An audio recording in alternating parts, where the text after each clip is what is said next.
Graça e paz, igreja. Deus abençoe sua vida, sua história. Quem não me conheceu domingo retrasado, achou que ia ver domingo passado, eu preguei uma peça em vocês, não estava aqui, né? Agora você vai conhecer sem máscara e de perto, né? E assim que eu gosto, olhando na bola dos olhos, né? Deus seja louvado. Que coisa boa, que culto gostoso, que presença maravilhosa. Obrigado, o Ministério de Música até saiu de lá. Deus seja louvado. Meu irmão estava olhando para você enquanto eu estava ali. Eu falei, será que eu estou olhando no espelho? É muita belezura por metro quadrado. Aí eu olhava assim, eu falei, será que eu estou bonito assim? Né? E que coisa boa nós nos espelharmos nas pessoas, né? E eu fico muito feliz de poder estar aqui, de poder cultuar com você, viu? E quando a irmã, né, chamou, e eu fico muito feliz, né, de ser o pastor titular, fico muito feliz com isso. Mas fico feliz de ser o evangelista, de ser o missionário, de ser o pastor, né? E o que nós vamos fazer aqui, não só de palavras, mas valendo mesmo, né? Os pastores estão juntos, as famílias pastorais estão juntos, nós estamos juntos como igreja. E antes de eu ministrar a palavra, eu quero dar uma palavra para você, que Deus tem dito, né, ao meu coração, para falar para vocês. Não é nada profético que você precisa anotar, ou talvez você venha anotar na tábua do teu coração. O comando desta igreja não está na mão de homens. O cajado dessa igreja está nas mãos do Senhor. Deus governa essa igreja. E nós propusemos como ministério pastoral dessa igreja, nós trabalharmos como um corrimão, trabalhar como um esteio, um suporte e verdadeiramente amar quem deseja ser amado, pastorear quem deseja ser pastoreado, cuidar de quem deseja de ser cuidado. Então que Deus possa nos ajudar nesse tempo em nome de Jesus. Amém? Glória a Deus. Vou pedir para o meu filho abrir essa aguinha para mim, filho. Sabe, por favor, filhote? Abre tua Bíblia enquanto meu filho abre essa água bonita para mim aqui. Abre tua Bíblia lá em Isaías. Isaías, capítulo 43. Isaías, eu gosto de falar que ele não é um profeta meia boca. Ele não é um profeta do eis que te digo. É um camarada que sabia o ministério, sabia o Deus que cria, o Deus que representava, o Deus que servia, e foi boca, né, de Deus no tempo de Isaías. Isaías é um profeta, né, e que vale para nós hoje como palavra profética em nome de Jesus, viu? Deus seja louvado. Isaías 43, glória a Deus, versículo 18 e 19 apenas. Glória a Deus. Isaías 43, 18 e 19. Não vos lembreis das coisas passadas, nem considereis as antigas. Eis que farei uma coisa nova e agora sairá à luz. Porventura não a sabereis? Eis que porei um caminho no deserto e rio no ermo. Oh, glória! Ah, Deus é bom. Enquanto o louvor entoava cântico, uma irmã teve uma visão onde anjos estavam em formato de U, né? Os anjos atrás do Ministério de Música em formato de U, e em cada ponta tinha anjos bem grandes, e esses anjos estavam com jarros de águas, e esses jarros eram transparentes, Sâmela, e Deus tem derramado deste jarro sobre a igreja. Eu vou dizer para você, quando a gente fala de memória passada, o nosso cérebro, ele nos sabota, ele lança a gente lá na masmorra onde nós já fomos libertos. Ele traz na memória aquilo que foi danoso para a nossa vida e para a nossa história. E não é porque o cérebro é maldoso, mas sim porque Deus nos fez de uma maneira extraordinária. E como defesa do ser humano, e muitos de nós somos indefesos diante armadas de Satanás. Então Deus nos presenteia com a memória daquilo que foi ruim. Mas quando a gente fala de memória, e aqui a palavra está dizendo o seguinte: eis que porém um caminho no deserto, não vos lembreis das coisas passadas, nem considereis as antigas. Não é para você apagar a sua memória, não é para você esquecer da tua história. Cada um de nós temos uma história. Essa igreja no Bacaxiri tem uma história bonita, uma história linda, e nós não viemos aqui para apagar a história de ninguém, de forma nenhuma, mas nós viemos continuar uma história. Deus nos transferiu geograficamente, a unção é a mesma, o chamado é a mesma, o sacerdócio é o mesmo, a autoridade é a mesma. Deus nos chamou como profetas onde nós estávamos, e Deus nos chamou como profeta na sexta região, Deus nos chamou como profeta no Brasil, Deus nos chamou como profeta no mundo, e Deus nesse tempo aprove nos trazer como profeta nesta igreja. E nós queremos, em nome de Jesus, sermos canal e bênção para a tua vida, em nome de Jesus. Amém? Glória a Deus. Comunicação. Você percebeu que eu tento falar mais ou menos bem? Quem fala bem, na verdade, é o pastor Kainan. Eu tento falar bem. Por quê? Porque eu aprendi na lida. Meu pai era jornalista, radialista, muitos anos. Apresentou o programa Jornal da Manhã na Rádio Paiquerê, em Londrina, durante 30 anos. Foi dono de rádio, tinha uma gravadora, lançou muitos artistas que hoje a gente vê por aí. Eu ouvi eles na madrugada, gravando a fitinha demo lá, e meu pai passando, repassando com eles. Então eu fui aprendendo, mas eu não fui para o lado do rádio. Mas algo que eu aprendi: comunicação não é aquilo que nós falamos, mas é aquilo que as pessoas entendem. E não adianta nós pensarmos que tudo aquilo que nós temos mostrado, visto, está óbvio. Mas eu achei que você sabia. Eu achei que você já caminhava. Eu pensei que você havia ouvido. E nós temos esse engano no nosso coração. Não é óbvio que alguém escute e saiba do que você está falando. Eu conversava com o pastor Kainan, eu creio que foi ontem, ou antes de ontem, ou foi hoje, porque graças a Deus a gente tem conversado todos os dias, por mensagem, WhatsApp, a gente se vê, e é um carinho muito gostoso, viu, Samela? Ele é muito carinhoso, que gostoso, e eu me enxergo muito no pastor Kainan, no começo da caminhada, como eu fazia, como que eu era, e como que eu era com os meus líderes, É algo tremendo, e como o pastor Kainan tem feito dessa forma. A gente tem conversado, e nós estávamos conversando, e ele disse o seguinte, que hoje nós não temos mais tempo, ou a geração não é mais tempo, Ele não falou tudo isso, ele falou bem mais curtinho. Antigamente nós falávamos de uma pregação que tinha que ter 3 pontos, pregação de 3 pontos. Nós metodistas, como a gente é firme na porva, nós somos do coração aquecido, a gente tem 4 pontos, 2 pontos, 5 pontos, não importa, mas essa geração é a geração de um ponto só.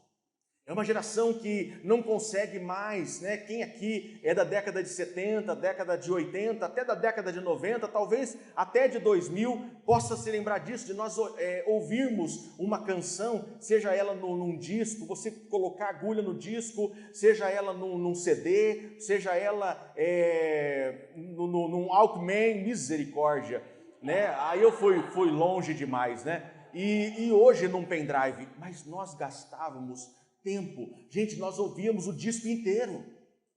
Eu ouvia o disco inteiro. E ainda eu punha de novo algumas músicas que eu gostava para repetir. Mas eu ouvia o disco inteiro. E eu não estava fazendo alguma coisa e ouvindo música. Eu estava ouvindo música. Eu estava gastando aquele tempo. Hoje as pessoas têm investido em podcast, que é a fala, que é a conversa, fica lá conversando horas e horas, ou quase horas, em algum momento, investindo, porque a pessoa fica o tempo todo ouvindo aquilo, e tem algumas regras, você não pode ser brusco, você não pode dar uma parada. Por exemplo, eu não sirvo para fazer podcast, eu não tenho capacidade, porque eu vou falar alto, eu vou gritar, vou assustar as pessoas, e muitas vezes elas vão estar com o fone do ouvido, e vou assustá-las, mas elas vão falando de um assunto, vai discorrendo de um assunto, e nós hoje, se eu gastar tempo com você numa pregação de 3 pontos, 4 pontos, talvez não tenha você. Hoje eu propus nesse lugar, dar um tiro só, certeiro. Você vai sair daqui sabendo exatamente o que Deus tinha para falar com você nesta noite. E eu me lembro de uma pessoa, de um irmãozinho, de uma ovelha, e ele prestava muita atenção em qualquer pregador, qualquer oração, muita atenção. E no final do culto ele vinha para mim e falava assim: pastor, tal coisa o senhor falou, e está certo. Aí eu até brinquei com ele e falei assim: geralmente tudo que eu falo está desse jeito. Se não está certo, foi simplesmente um erro do acaso. Não é padrão, eu sempre estou acertando, né? E ele disse o seguinte: tal coisa que o senhor falou hoje, eu vou colocar em prática. Gente, ele faz isso há quase 2 anos. Colocando em prática ministrações de quarta-feira, que é um culto tremendo na presença do Senhor, de cura e libertação, que eu também venho de um culto de quarta-feira, de cura e libertação, venho de um culto de terça-feira, de cura e libertação, é muito bom, venho de um culto de quinta-feira, de cura e libertação, é muito bom, por onde eu passei, por onde eu fui, aonde eu pude, é muito gostoso, é um culto delicioso, onde você se abastece para chegar até o domingo e sai cheio de gás, né? E imagina esse homem, cada mensagem ouvida, ele fala assim: eu peguei uma coisa, nesta noite. Tem algumas pessoas até que sabem bem a Bíblia, descrevem bem, citam versículos bíblicos, decor, mas uma coisa eu vou dizer para você: o que muda o caráter, o que traz o milagre, o que cura a enfermidade, o que faz com que aquele passado que geralmente não foi muito legal, seja transformado, não é o conhecimento de uma Bíblia de capa a capa, de Gênesis a Apocalipse, vários versículos decorados. Não, o que muda a minha e a tua vida e a tua história é vivermos a palavra que nós temos aprendido. E não adianta nós falarmos que existe um rio, e hoje Deus confirma através das orações que existe um rio nesse lugar, e esse rio são anjos derramando água sobre esse lugar. Não adianta eu saber que existe um rio de águas curadoras, de águas purificadoras, onde aquilo que foi um caminho no deserto vai haver rio no ermo. Você acredita nisso? Diz o Senhor para mim e para você. Eu preciso crer nessa verdade em nome de Jesus. Eu preciso crer que Isaías 53 diz que o Senhor levou sobre si todas as minhas dores, todas as enfermidades, que através das pisaduras nós somos sarados. Eu preciso crer em Jeremias 33:3, clame a mim e responder-te-ei, anunciar-te-ei coisas novas, grandes, que eu não declaro para qualquer um, mas eu declaro para aquele íntimo que ora e que busca e que clama a minha presença. Quando eu creio nessa palavra, quando eu a coloco em prática, o milagre de Deus acontece. É tempo, não hoje, não eu e não o pastor Cainã, não você que está me ouvindo hoje, nesse lugar, nesse momento, mas é tempo de nós sairmos do discurso.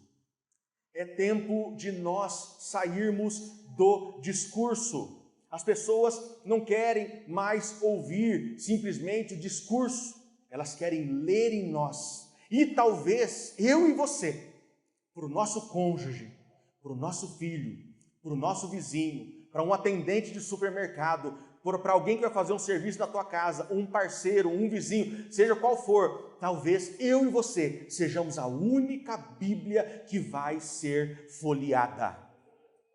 E eu pergunto para você, você tem dado e tem levado um bom testemunho? O teu cônjuge, seja o teu marido, a tua esposa, ele tem visto em você, o teu pai, a tua mãe tem visto em você, mãe, pai, tem mostrado para os seus filhos que você é verdadeiro? Porque Deus não quer mais que esta geração e que a geração anterior, que as que virão depois de nós, fique vivendo o discurso. Ninguém quer mais ouvir discurso, é vida. E eu vou dizer para você, pode ficar perto de mim.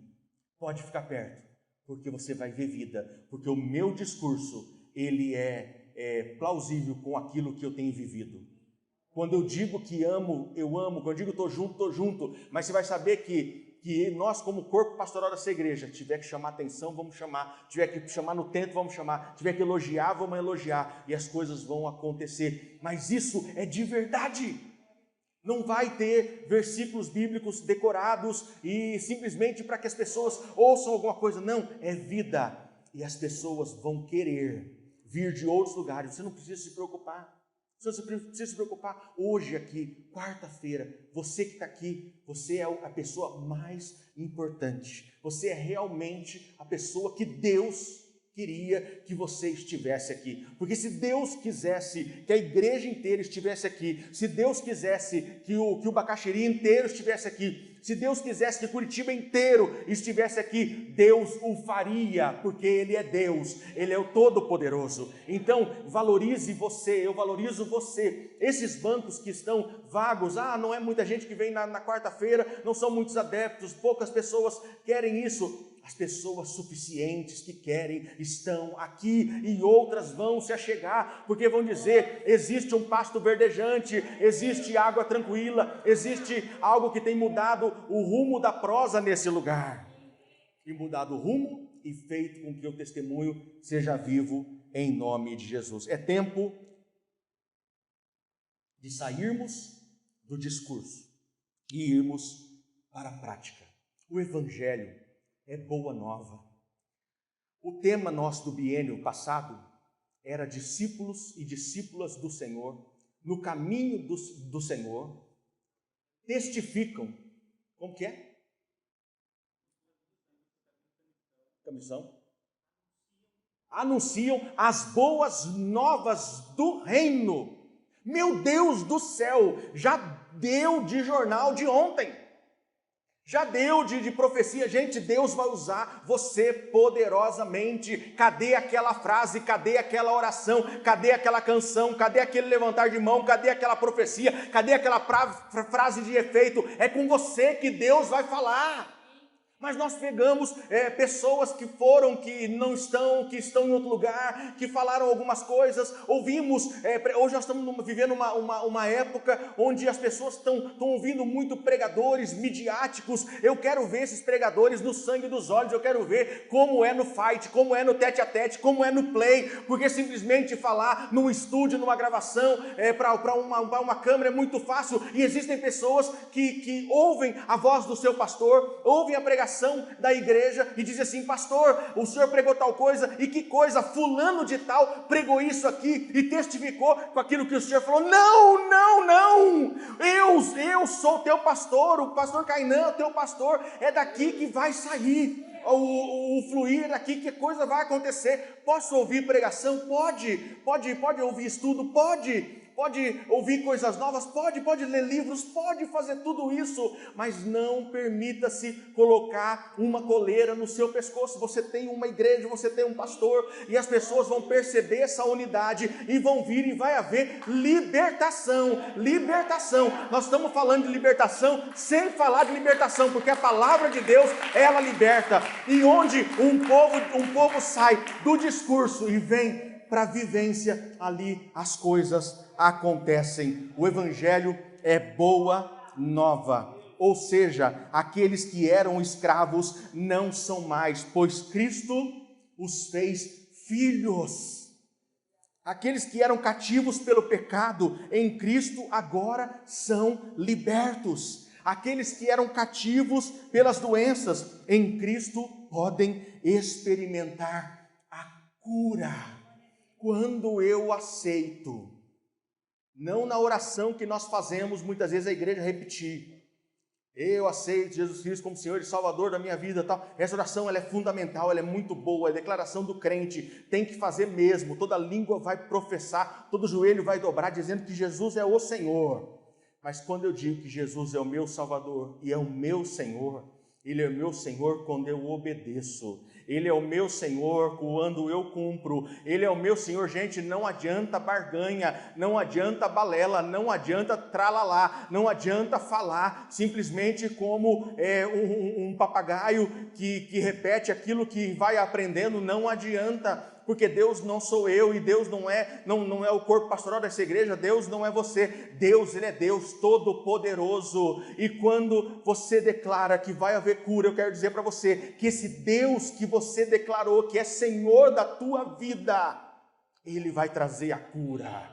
Ele vai abrir a porta de emprego, Ele vai fazer existir aonde não existe. Gente, é um rio no ermo, é um deserto ressequido, um deserto onde não tem esperança, um deserto onde a planta não sobrevive e onde as pessoas não conseguem sobreviver porque não tem vida. E Deus está dizendo o seguinte: é nesse lugar que eu vou trazer a água viva, é nesse lugar que eu vou trazer a esperança. E eu creio em nome de Jesus. Jesus. Dos anjos que estavam lá atrás, tinha dois anjos com um cesto nas mãos. Meu Deus, eu não carrego um cesto vazio, Samela. Eu não carrego, Rogério, eu não carrego um cesto vazio. Eu quero carregar um cesto que tenha coisa dentro. E se Deus se preocupou, Deus não se preocupa, viu, gente? Só usar esse termo nesse vocabulário bem fraquinho nosso, perto da grandiosidade de Deus. Se Deus se preocupou em mostrar um anjo com um cesto, eu quero dizer para você assim: se você quiser sair daqui com a mão abanando, é problema seu. Porque Deus, Ele tem dado algo extraordinário. Se vai aplaudir, libera. Se vai aplaudir, libera de uma vez. Não economiza não. É isso, fica de pé e aplaude de pé, fica de pé e aplaude de pé e começa a glorificar Deus. Começa a adorar o Senhor, começa a declarar que Ele é santo, que Ele é grande, que Ele é vitorioso, que Ele é verdadeiro, que não é apenas um discurso, não é apenas uma oração, mas Deus é Deus, porque Ele é Rei dos reis, Senhor dos senhores, lírio dos vales, rosa de Sarol, pedra angular, estrela resplandecente da manhã. Ele é, Ele foi e Ele será para todos sempre. Aleluia! Oh, glória! Pode se sentar. Quando a igreja levanta e o pastor olha no relógio, o que significa? Não significa muita coisa, a gente vai continuar pregando. Eu tinha uma técnica antigamente, mas funcionou até um tempo. Alguém dando testemunho e passando do horário, né? A gente dava um glória a Deus mais forte, a igreja começava um aplauso para a pessoa perceber que, né?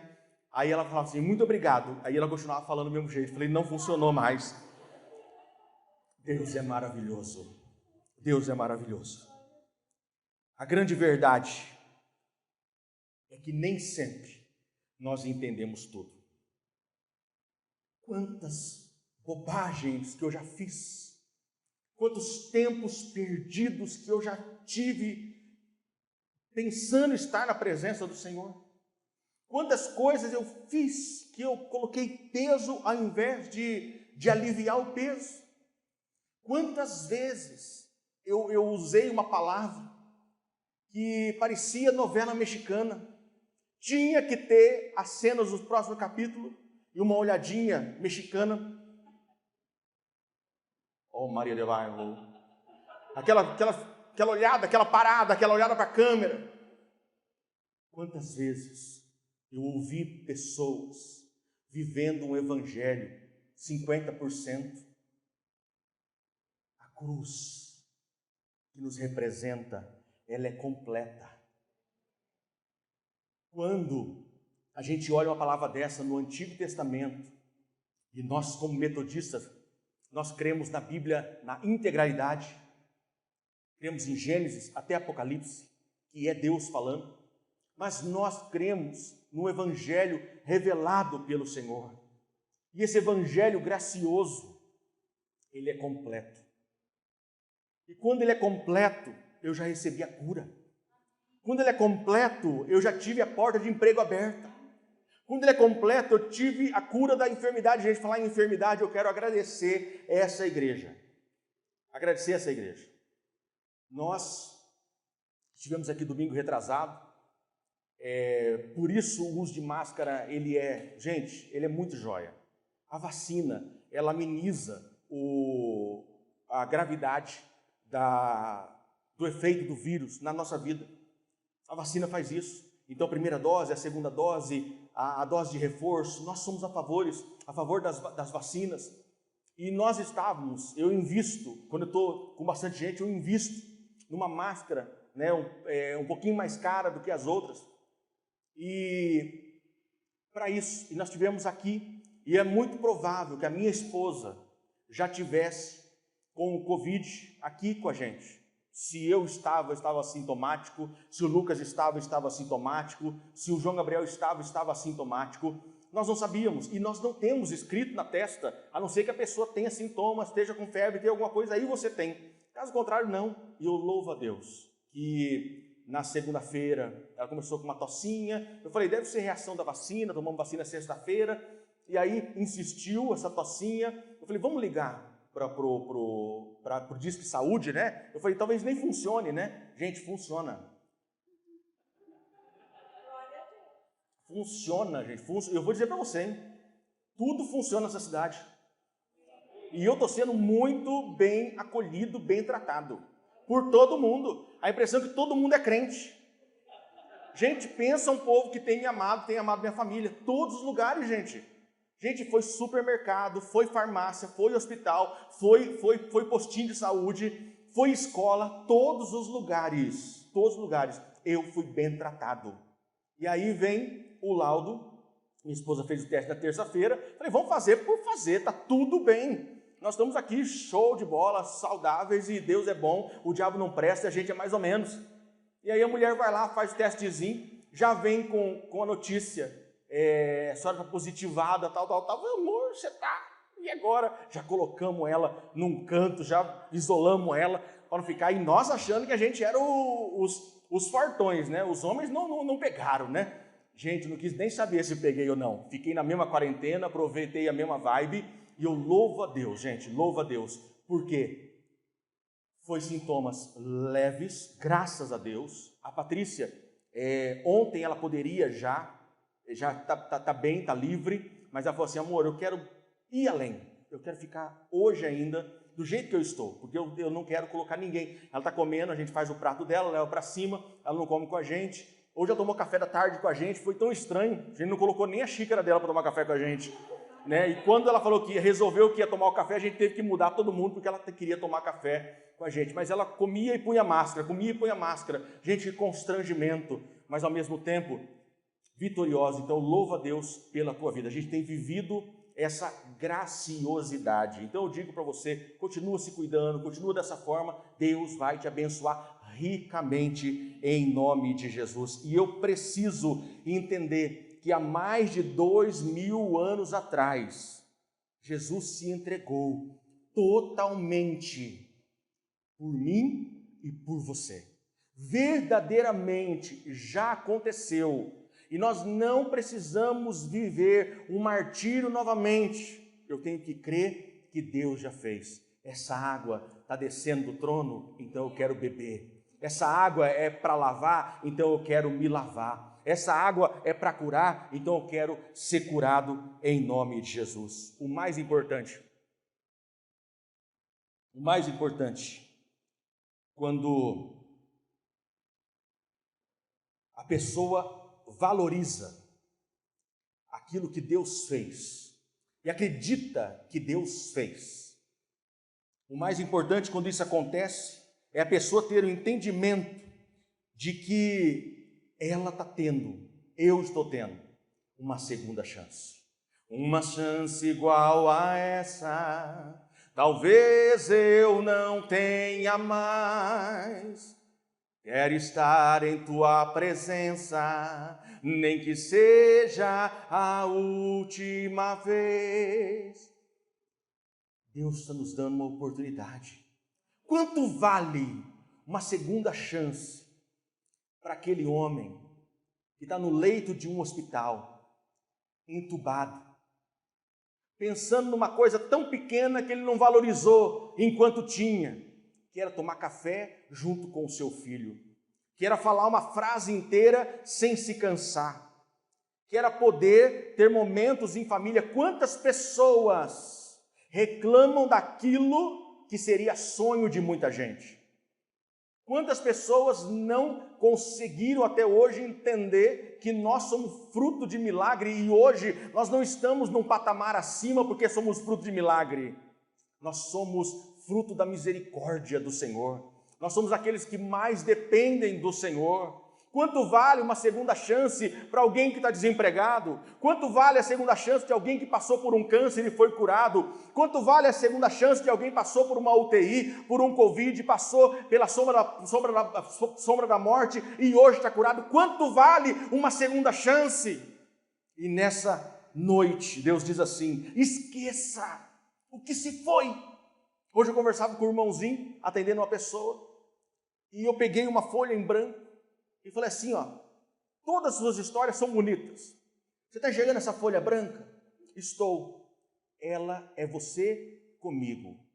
O que aconteceu há 1 hora atrás, da tua vida para trás, eu não vou chamar a tua atenção, mas daqui para diante, a gente vai construir uma nova história. Gente, alguém chegar e falar assim, ó, estou virando a página, esse assunto está encerrado, eu vou virar a página, eu vou colocar uma pedra em cima desse assunto, isso é segunda chance.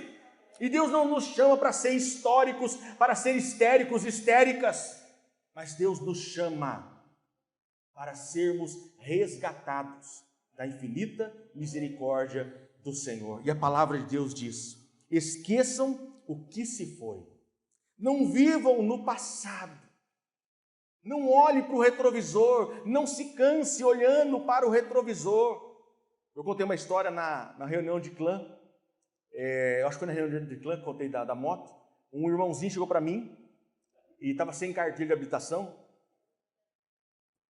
Falando nisso, tem uma unção estranha aqui nessa igreja, gente, umas 3 pessoas, falaram assim, eu dirijo, mas não tenho habilitação. Se você não tem habilitação, você não dirige, viu? Você não abre brecha, não. Não tem habilitação, você não dirige. Quem dirige tem habilitação. Pronto, falei.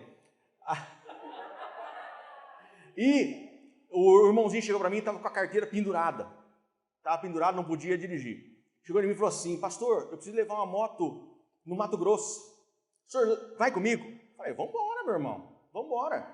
Né? Mato Grosso é logo ali, né? Que é 400 quilômetros, vamos embora, né? Ele chega em casa mais ou menos 6 horas da manhã. Atrás da saveira tinha um banquinho de madeira desse tamanhozinho. O Lucas era menor um pouco do que ele está ali. E ele fez a viagem inteira. Você estava comigo, né, gatinho? Fez a viagem inteira naquele banquinho da Saveiro. E a palavra que o Chico Arrabal deu para mim. Pastor, de vez em quando, dá uma olhadinha para trás, vê se a moto está lá ainda.